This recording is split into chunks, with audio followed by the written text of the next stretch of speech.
Hey you guys, it's Halo Doggo here, and today I wanted to talk about Call of Duty World War II and Call of Duty World at War.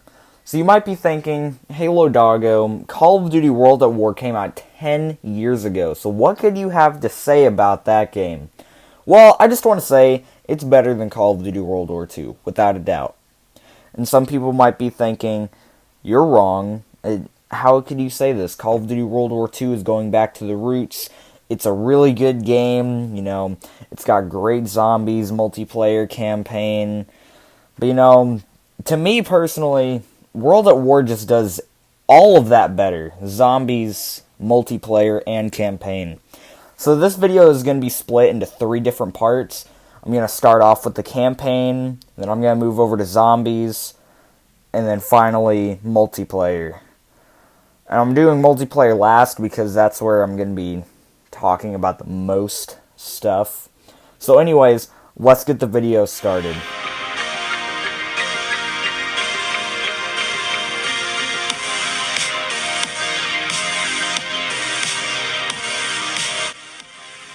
So let's start off with the campaign. The campaign of Call of Duty World War II, I thought was okay. It was decent, It wasn't the worst campaign that we've had. That has to go to Black Ops 3. But it still wasn't the best campaign that we've ever had. Call of Duty World War II's campaign, it did not have regenerative health, which I thought was pretty cool. You had to pick up health packs. There were also collectibles around the map, even though the campaign maps were pretty linear, and I'll get into that in a little bit. But so there were a few good things about it, like the collectibles and the non-regenerating health. I thought those were really good. But at the same time, the non-regenerating health did not help the gameplay.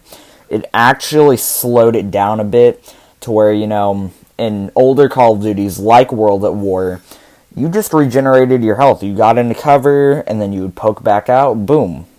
And that was very helpful, especially during veteran difficulty.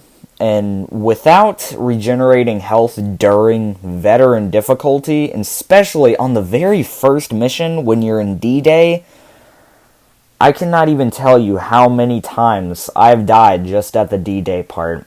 Because running through those machine gun areas, barely having any cover anywhere, that part was very difficult. It took me a little while to get through it. And for someone who is being introduced into the Call of Duty series, I don't think that was the best opening to have. Because with Call of Duty World at War, it gave you kind of a training mission at the beginning.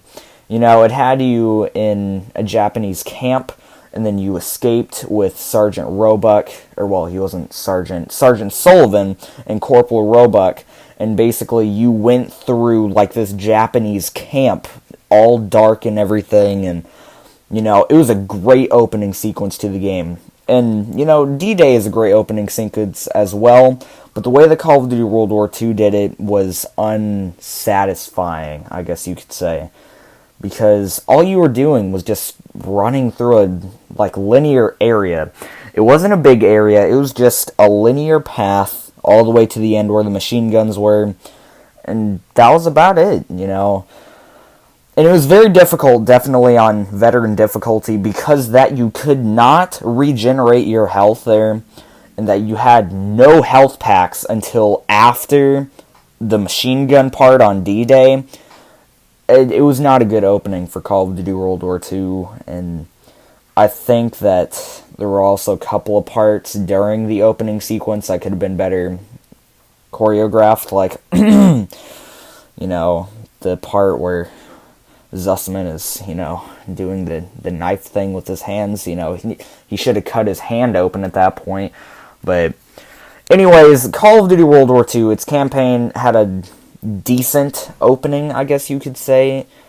I mean, the entire game was just decent. So going on to the second mission of Call of Duty World War II, I didn't really have very many problems with it until the very end of it. The very end of Call of Duty World War II's second mission was kind of boring. You just sat in a car on a very linear path again, and you just shot a machine gun at people. That gets kind of boring after a while, but I don't know.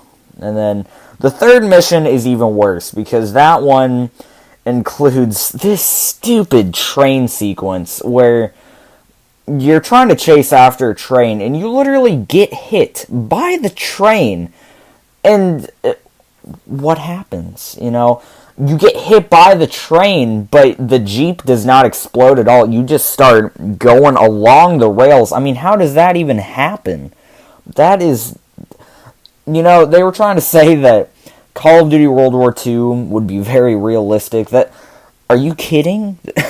You can't just, slide across some train tracks while, a 50-ton train is, driving right up towards you. I don't know how much a train weighs, so I'm just estimating 50 tons. But, come on. Really? So, yeah, going back to Call of Duty World at War's campaign, however, the third mission is the one you're watching right now, and it starts you off in a jungle.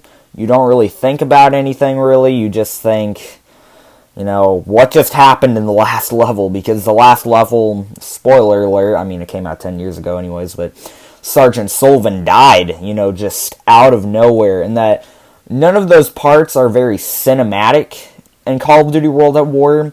It all feels like you're actually watching him die. Because... in Call of Duty World War II and some of the previous Call of Duties, it's very cinematic.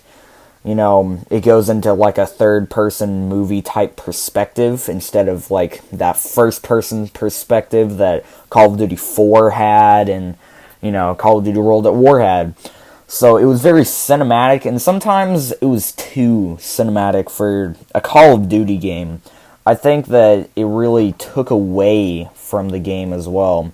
Call of Duty World War II had its moments, but when Turner died, spoiler alert again, in Mission 7, it was a pretty emotional moment, but, his character kind of felt cliche, he was just that by-the-books kind of guy. We've seen that with, for example, in the first Gears of War game, Kim, he was basically Turner, but in Gears of War style, but see, if you go back to Call of Duty World at War, when Sergeant Roebuck died and when Sergeant Sullivan died, those were very emotional moments because you didn't know that they were going to happen because it wasn't all cinematic, it happened in game.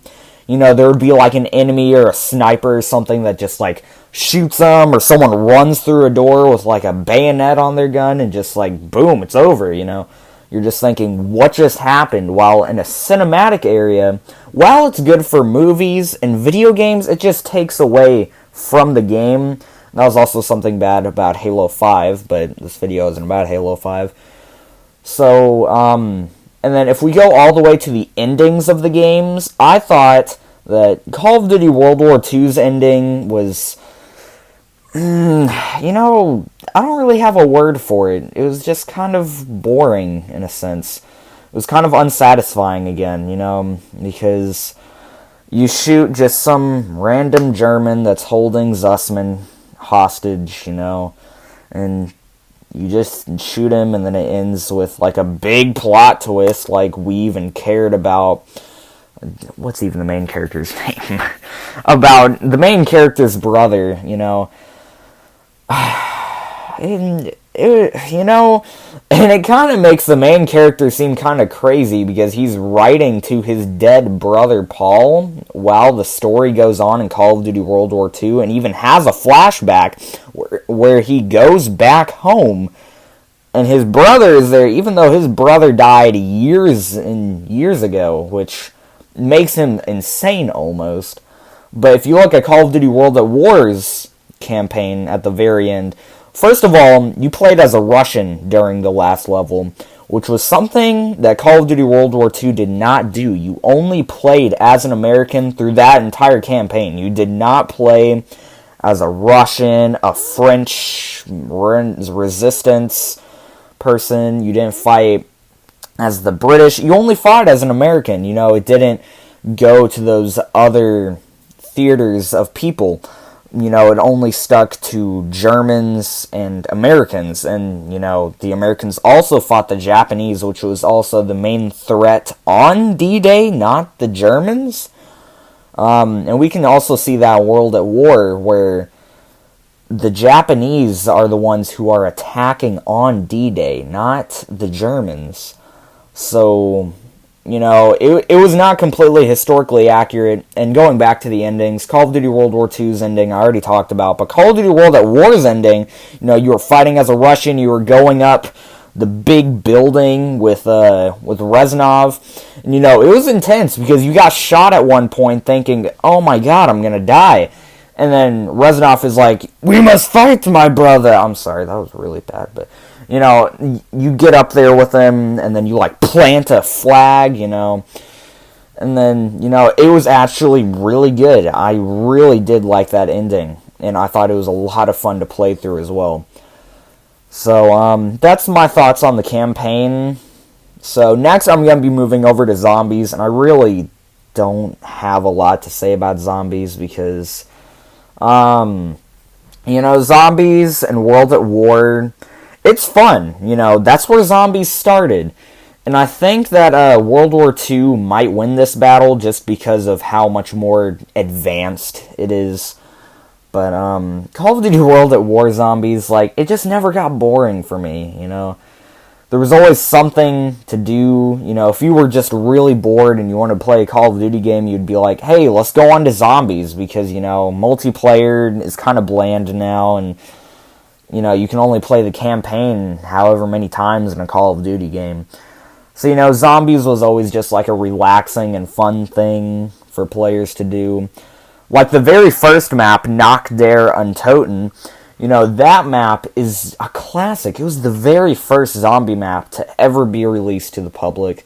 And I think that that is still one of the best zombie maps to date.